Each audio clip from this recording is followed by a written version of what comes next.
Hi there, I am Mike Rabel.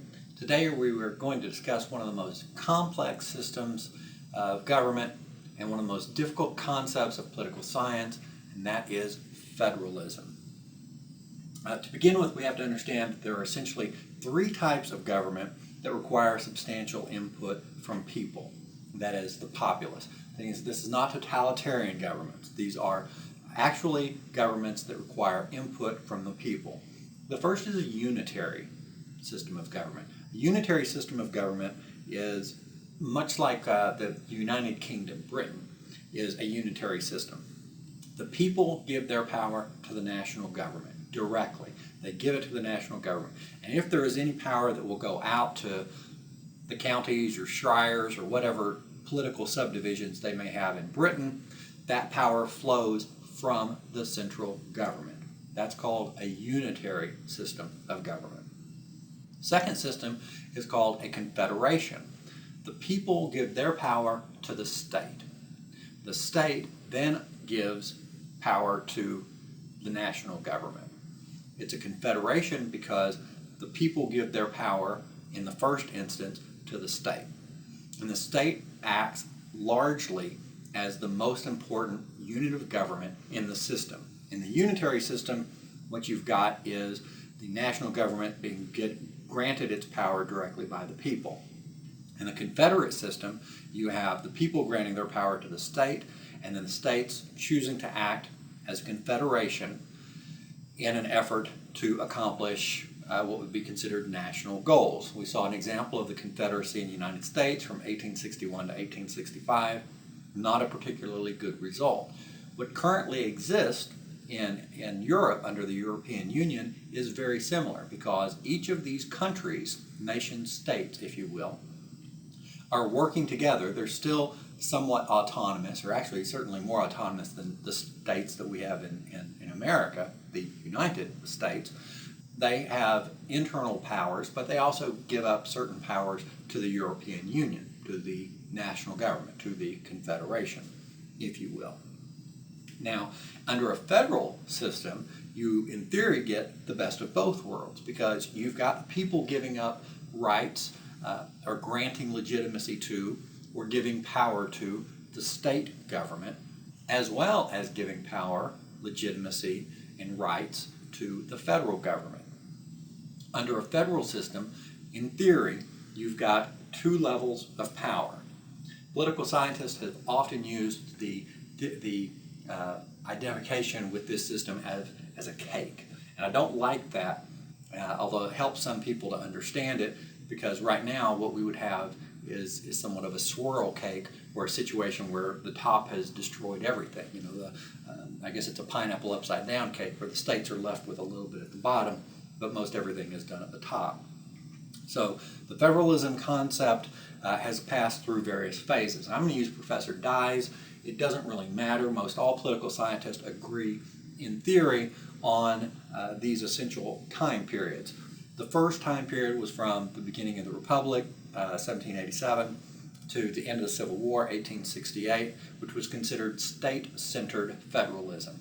That is, the federal government seldom exercised its powers. It had the authority over certain things, the Mexican-American War, making treaties with foreign countries, War of 1812, declaring war, things like that.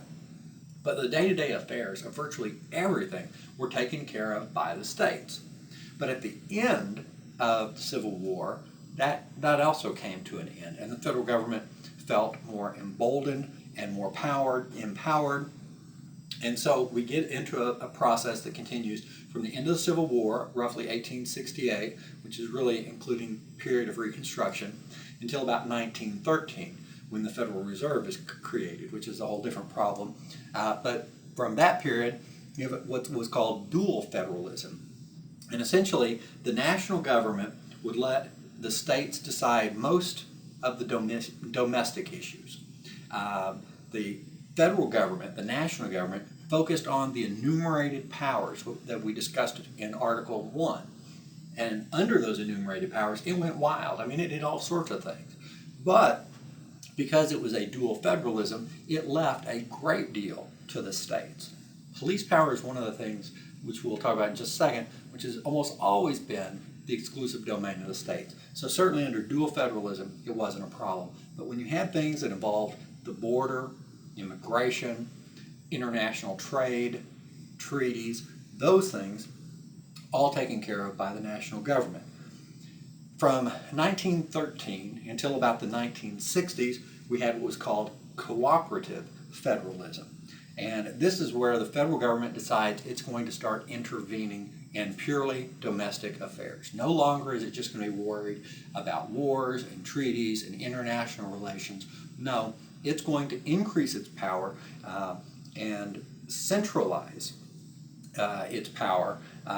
And the theory being that the health, education, welfare, and even criminal justice in some ways is going to be furthered by having the federal government work with the state government. And the theory is that both the state and the national government will live within their boundaries, and they won't exceed those boundaries. They will exercise power essentially concurrently. So for instance, with regard to workplace safety, you might have West Virginia having laws that say you've got to pump air down into the mine, and the federal government says you've got to have a canary in the mine. But they're both there, they're cooperative, but you begin to see from 1913 to the 1960s an increase in the federal government acting on domestic affairs. From the 60s to about 1980, you begin a process of what was called centralized federalism. And this is when Lyndon Johnson made it clear that the national government, the federal government, wasn't going to let states implement things. It was going to implement them for them. It was going to, that it being the federal government, was going to make policy, and it was going to dictate to the states, quite frankly, how that policy was going to be carried out. So if we're still using our cake analogy, when you look at state-centered federalism, what existed until 1868, you actually had layers. When you look at dual federalism, the state was still allowed to take care of a lot of things, and the national government took care of a lot of things, and that existed from the end of the Civil War until about 1913. Then you get into cooperative federalism, the layers get a little swirled, because from 1913 to the 1960s, you've got both your national and your state government working towards the same thing. When you get into centralized federalism, you have the federal government not just helping the states to implement things that were purely domestic, like health plans, Medicare, Medicaid, but directly implementing and requiring the states to act on behalf of the national government. That was called centralized federalism. There was a brief period in the Nixon administration where they tried to get away from grants that were categorical grants and give what were called block grants, and these block grants were to give the states greater power. But it didn't last for long, and the whole Watergate affair was obviously a very bad situation. The entire Watergate affair was a bad situation for Nixon as well as for his policies, one of which was actually to try to give the states a little more say. So we get new federalism under Reagan, and under the idea, the concept is that some problems could be resolved locally. Surprise, surprise. And so we had a brief period of what was called devolution. Devolution, we are not men, we are devo, right? Where you devolve to the power of the federal government back into the states.